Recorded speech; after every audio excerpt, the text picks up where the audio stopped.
All right, we got this 2017 Nissan Rogue, and we're gonna do the subframe bushings on it. They're completely shot. You can see the video here.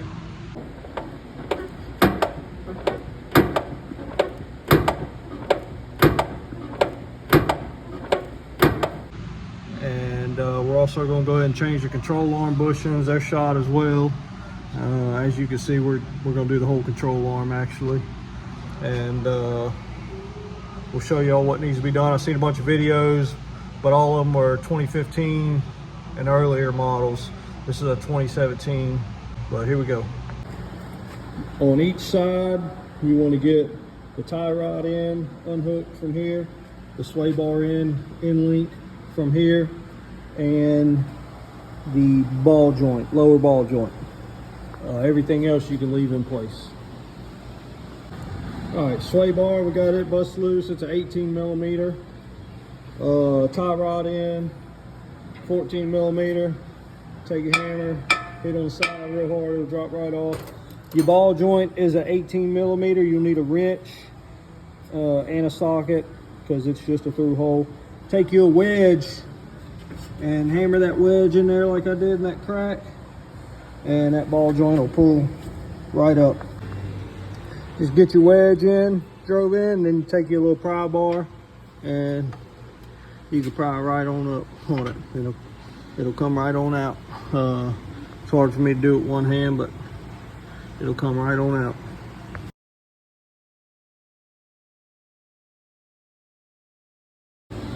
All right, we're underneath now, and we're gonna get this plastic trim off.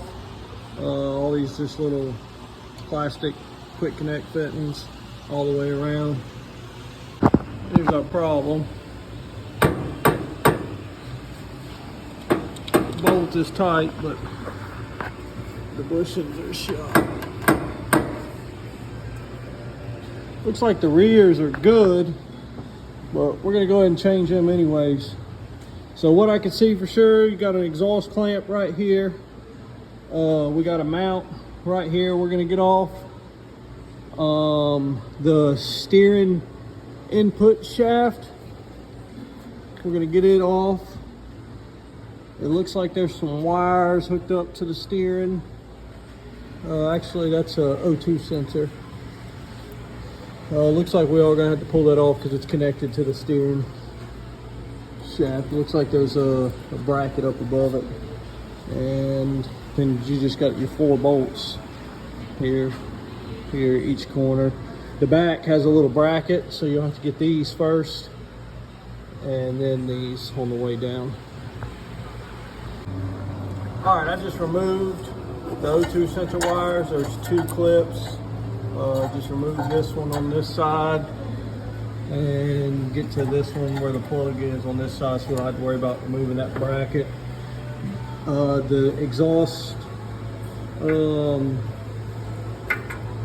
holder deal, just moved it, unbolted it, moved it all, set it up straight so it's out the way.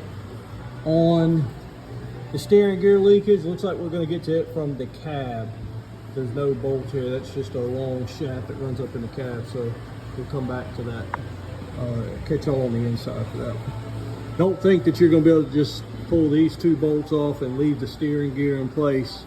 You can't do that because the sway bar is in the way.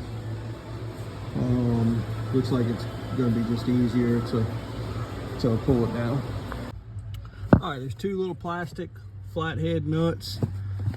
One right here, and then one up there in that corner. Pull them off, and you can get to the steering shaft there. I'm gonna take a paint marker and mark, so I know we're getting it back in the right spot. I don't know if it can only go on one way or not. Most likely it can go on more than one way, so we're gonna mark it.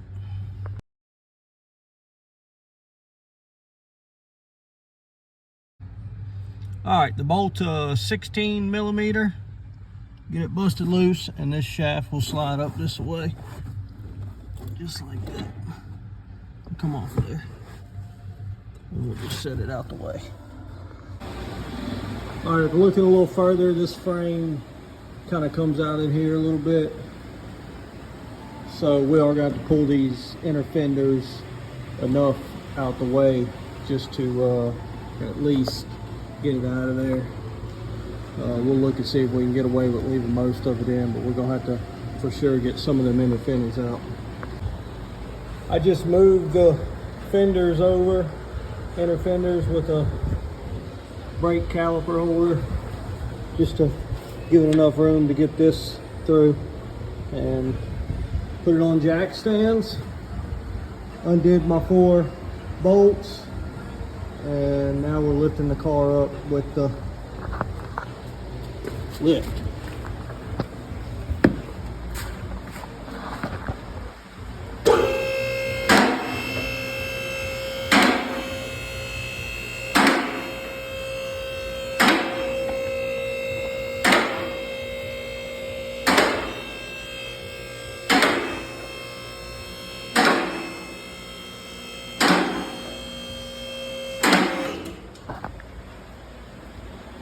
You can see these bushings are shot.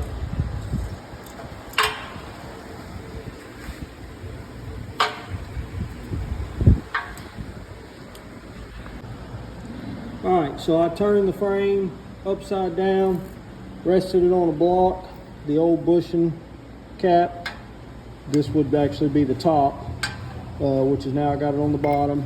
I found me a socket, which is just a cheap 3/4 inch drive, 1.5/16", but every socket's different. Fit in there nice and tight. Put me an extension on it. Put me a little piece of steel flat plate in it. Hit it with the old BFH. One good knock, knocked it out. We're gonna move over to this side. All right, here we go. We'll give it one good hit. Gonna take more than one. There we go. All right, to the back ones, again, I'm upside down. I have found a piece of tubing. I think this is a just 1.5 inches. Looks like maybe 0.95 or might be 120. I'll measure it here in a little bit, let y'all know. It fits down in here perfect. Put me a piece of steel on there, and we're gonna give it a good whack. We're making some progress. Should pop out this time. There we go. Where'd the bushing go? Oh, right in front of my face. There it is. That piece of tubing fits on there perfect. I'll figure out what size tubing this is. Yeah, 1.5 inches. Of course, this thing's probably burred up a little bit, but and we'll get the thickness. So yeah, around 0.93, 0.90, 0.89. Whatever gauge that is. All right, we got our Dorman part numbers here. This one is the front, and this one is the rear. And our new control arms for both sides. All right, we got that one side in.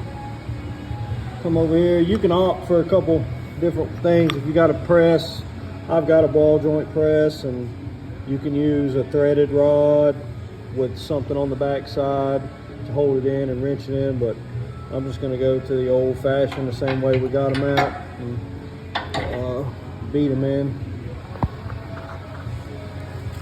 Trying to figure out everything, find a socket that fits nice and tight over the inside here. This one happened to be 1.75 inches, and I'm just gonna boot it in.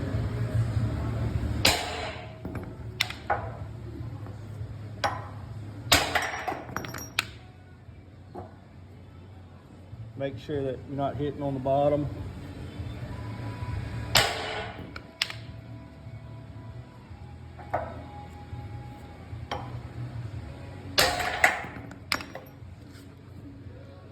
little bit left. And we're hitting on our board now, so I'm gonna move it. All right, moved our board.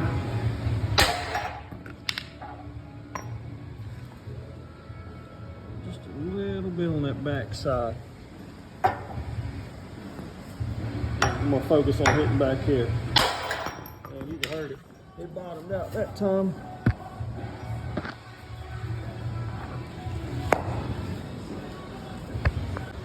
I forgot to record, but I was able to use the front ones, the same exact socket fit on there. This one pressed in, this is the worst one. It pressed in really easy, like just one hit, barely hit it, bottomed it out. So I'm gonna take a punch and punch me a couple dimples all around to help hold this thing in place.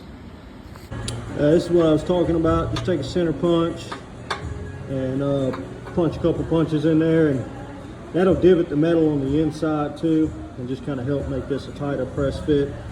If I'd have realized it was a loose fit before I pressed it in, I would have done this right here on this fitting, and that'll raise up some metal to make it a nice tight press fit all the way around. And you can do that on U-joints, ball joints, bushings, anything where whatever you're pressing into has gotten bigger or walled out, it's not a tight fit, you can do that.